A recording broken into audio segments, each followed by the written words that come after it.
요즘에 잠을 깊이 못 잔다는 분들이 많이 있습니다. 특히 만성적인 피로감이 같이 있는 경우, 잠을 자야만 회복이 될 텐데 잠을 깊이 못 자고 선잠을 자꾸 잔다고 호소하는 분들이 많습니다. 특히 우울증이나 만성 통증이 있는 환자도 마찬가지죠. 이런 경우 보통 수면제를 처방해 달라고 병원에 오게 됩니다. 근데 지금 나온 수면제는 짧은 시간 효과를 볼 수 있는데 뇌파로 본다면 깊은 수면을 유도하기는 어렵습니다.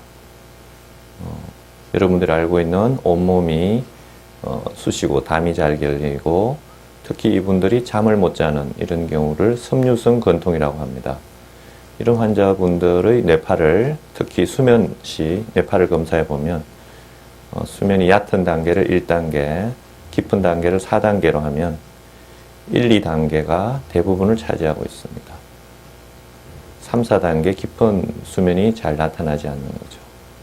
이런 경우 잠을 자지 못하고 또 들었다 깬다 하여 우리가 흔히 말하는 다양한 수면제를 복용해 보았을 때 눈을 감을 수 있는 정도의 수면을 취할 수 있지만 이 사람을 깊이 회복시켜주는 그런 수면 단계로는 들어가지 못한다는 게 안타까움이 있습니다. 그래서 수면 장애도 전체적으로 하나의 만성 피로 현상 중에 하나다 또는 만성 통증과 관련된 현상으로 보고 접근하는 것이 바람직할 것 같습니다. 즉 몸 전체적으로 에너지 대사가 돌지 않으면 밤에 충분히 뇌가 깊은 수면을 취할 수 없습니다. 또는 낮에 여러 가지로 피곤하고 그것이 밤에도 계속 지속되면서 스트레스 반응이 뇌에서 일어난다면 마찬가지로 깊은 수면을 취할 수가 없습니다. 이런 현상이 반복되면 우리가 흔히 알고 있는 부신기능 저하에 빠지게 됩니다. 그래서 이런 부신기능은 뇌의 시상하부와 같이 연결되어 있고 이런 시상하부와 연결된 부신기능이 떨어져 있으면 깊은 수면을 취하지 못하는 것을 많이 볼 수 있습니다.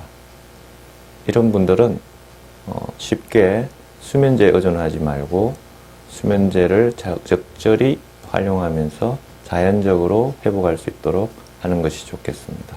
수면제의 단점은 아까도 말씀드렸지만 깊은 수면을 유도하기에 상당히 어렵다는 점과 다음날 졸릴 수 있다는 점이 있습니다.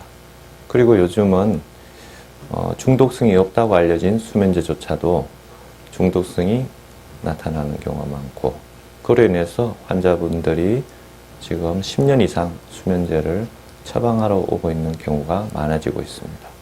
예전에는 없던 현상이었습니다. 그래서 어떻게든지 눈만 감아서 잠을 자면 된다는 생각을 버리시고 부신 기능을 회복해서 잠이 저절로 깊이 들 수 있도록 하는 것이 현명한 방법이라고 생각합니다. 그러면 만성적인 통증이나 피로감을 갖고 있는 분들이 부신 기능 저하가 온다면 왜 수면 장애가 오는지에 대해서 간단히 말씀드리면 우리가 알고 있는 부신 호르몬이라고 하는 코티솔은 아침과 저녁에 아주 급격한 차이를 보이고 있습니다. 그래서 아침에는 급격하게 올라갔다가 저녁이 되면 서서히 떨어지면서 우리가 깊은 잠을 자게 됩니다. 그런데 이렇게 만성적으로 피로하거나 두통이 있거나 우울증이 있는 분들은 아침에 일어날 때는 아주 찌부둥하게 일어나고 부신 호르몬이 천천히 올라가는 것을 볼 수 있습니다. 그러다가 오후 지나서 밤에 잘 때쯤 되면 보통 사람보다 오히려 부신 호르몬이 올라가 있는 것을 볼 수 있죠. 이런 경우에는 바로 부신 기능 저하이고 이런 경우에는 깊은 잠을 잘 수가 없는 것이죠. 이런 패턴을 바꿔주는 부신 기능 회복 치료를 받는다면 근본적으로 수면 장애를 치료할 수 있을 것입니다. 그러면 여러분들께 도움이 될 만한 식이요법, 특히 영양요법을 말씀드린다면 마그네슘이 잠을 자는데 상당히 도움이 됩니다. 마그네슘은 우리 몸 전체적으로 이완을 일으키고 심장과 뇌를 안정시키는 효과가 있으며 혈관을 확장시켜서 혈액순환을 좋게 하는 작용이 있는 것으로 알고 있습니다.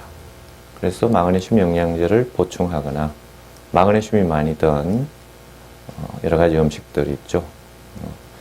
여러분들이 알고 있는 통곡 또는 다시마라든가 그 다음에 견과류 또는 생선 이런 다양한 음식들을 같이 섭취해 준다면 잠자는데 훨씬 도움이 될 수 있습니다. 그리고 허브 제품으로는 태아닌이 들어있는 그런 제품들도 꽤 도움이 될 수 있겠습니다. 무엇보다도 수면 장애가 왔다는 것은 단순히 수면이 문제가 아니라 우리 몸 전체적으로 부신 기능이 저하되어 있으니 몸을 좀 쉬어주고 템포를 늦춰주는 것이 필요합니다. 이것이 심한 경우 더군다나 피로감과 통증이 같이 동반되어 있는 경우에는 부신 기능을 정상화시킬 수 있는 주사요법이나 영양요법, 운동요법, 식이요법을 같이 병행하는 것이 좋겠습니다. 선잠이 자주 드는 분들은 부신 기능이 약해져서 밤에 저혈당이 자주 오는 경우가 많습니다. 그로 인해서 자꾸 잠을 깨게 됩니다. 특히 이런 분들이 식사할 때는 밤에 탄수화물 섭취보다는 단백질, 생선이나 맑은 단백질을 섭취하는 것이 도움이 될 수 있겠습니다. 여러분들이 알고 있다시피 상추 등과 함께 단백질을 저녁에 많이 섭취하는 것이 도움이 되고 이것이 혈당을 밤새도 안정시키는 데 도움이 될 수 있습니다.